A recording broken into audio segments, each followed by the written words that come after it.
Hey guys, and welcome back to this channel. In this video I'll be showing you guys how you can blend objects on CapCut PC. So I'm just going to select this as the background, and I'm going to choose another color and I'm going to put that on top.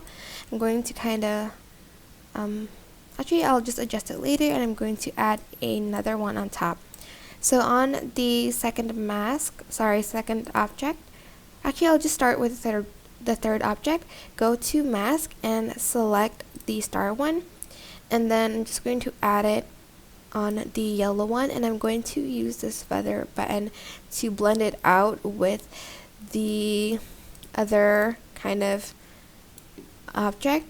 And then I'm going to select the blue background, then I'll choose mask again, and you can use another mask, and then I'm going to just resize it and feather that out to blend it with the other background. And you can do that with videos as well, but that is basically it. I hope this tutorial was helpful for you guys.